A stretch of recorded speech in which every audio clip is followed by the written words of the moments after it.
श्री स्वामी समर्थ. माझ्या यूट्यूब चॅनलमध्ये सर्व स्वयंसेवकांचं हार्दिक हार्दिक स्वागत आहे. तर बघा, आज मी अशी माहिती घेऊन आली आहे की घरातून नकारात्मक ऊर्जा दूर करण्यासाठी काही पारंपरिक किंवा धार्मिक आणि वैज्ञानिकदृष्ट्या उपयोगी असे उपाय आहेत, जे मी तुम्हाला आज सांगणार आहे. तर बघा, सर्वप्रथम घर स्वच्छ ठेवणं हे आपल्या महिलांच्या हातात आहे. तसंच घरातील प्रत्येक व्यक्तीच्या हातात हे आहे. पण जर घरात जास्त धूळ, जास्त वस्तू, अस्ताव्यस्तपणा, यामुळे काय होतं, नकारात्मकता वाढत जाते. आणि तुम्ही पण बघा, जर घर अस्ताव्यस्त असलं तर तुम्ही बाहेरून आल्यानंतर तुम्हाला जाणवतं की अरे, घर किती अस्वच्छ वाटतंय. म्हणजे लगेच तुम्हाला काय म्हणतात ना, लेझी फील व्हायला लागतं. लेझीनेस आल्यासारखं वाटतं की अरे यार, घरात आल्याबरोबर काय हे सगळं आता आवरत बसावं लागेल. म्हणजे आल्याबरोबर नकारात्मकतेनेच तुम्ही त्या घराला बघणार आहात. त्यामुळे घर स्वच्छ ठेवणं खूप गरजेचं आहे. दररोज झाडू घराला मारल्याच गेला पाहिजे. दररोज आपल्या घरातील फरशी ही पुसल्याच गेली पाहिजे. विशेषतः सकाळी सकारात्मक ऊर्जा ही निर्माण होत असते. त्यामुळे सकाळीच घर स्वच्छ करून घ्यायचं. घरात पुरेसा सूर्यप्रकाश येऊ द्या. सकाळी खिडक्या उघडून ताजी हवा आत येऊ द्या. धूप, अगरबत्ती आणि कापुराचा दररोज वापर करा. रोज सकाळी व सायंकाळी कापूर किंवा गुगुळ आपण जाळायचा आहे. यामुळे वातावरण पवित्र होतं आणि निगेटिव्ह व्हायब्रेशन कमी होतात.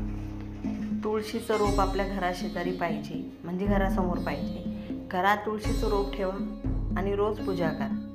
तुळशीने प्राणवायू सोडत असते आणि घरात सकारात्मक ऊर्जा निर्माण होत असते. त्यामुळे तुळशीचं रोप देखील आपल्या घराजवळ असावं. शंख आणि घंटीचा आवाज आपण पूजा करताना कायम करायला हवा.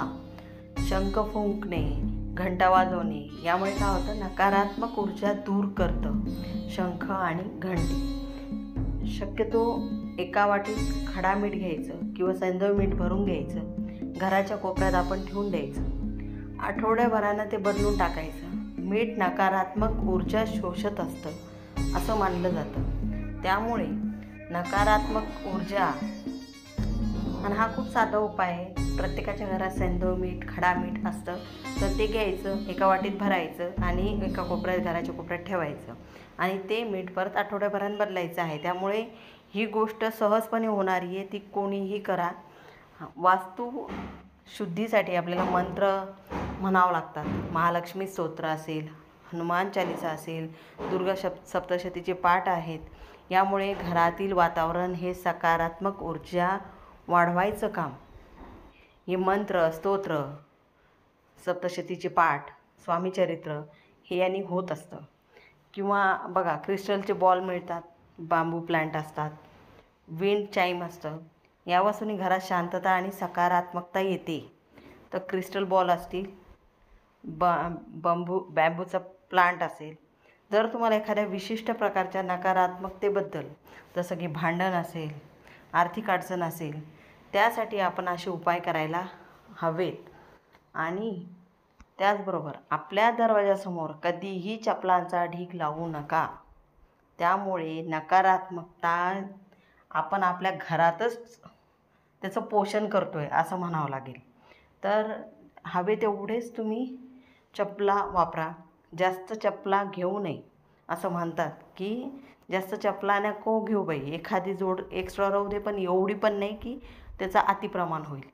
उंबरठ्यावर कायम हळद आणि गोमूत्र. त्याचबरोबर बघा, कापूर देखील तुम्ही टाका, चंदन टाका. रोज काय म्हणतात त्याला, रोज अत्तर असेल तेही तुम्ही वापरा. म्हणजे गुलाबाचं अत्तर असेल ते देखील तुम्ही उंबरठ्याचं हळदी लेपन करत असताना वापरायला काहीच हरकत नाही.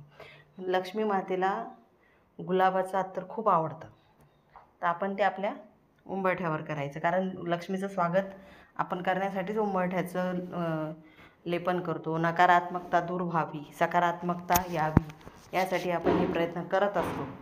घरात कापूर आणि लवंग हा जाळायचा आहे.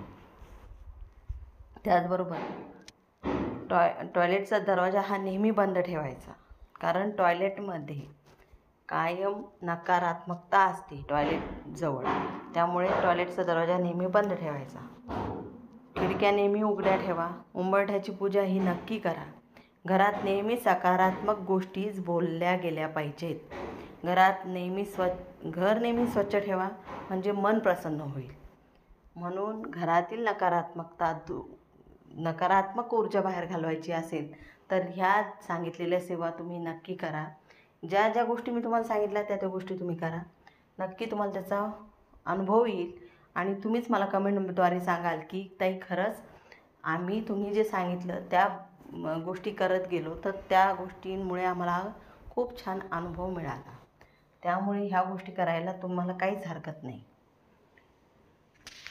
बाकी जेवढं मला शक्य होईल तेवढं मी अजून एक आहे त्याचा व्हिडिओ मी बनवणार आहे. तो तुम्हाला नंतर नक्की तुम्हाला लिंकवर घेऊन जाईल.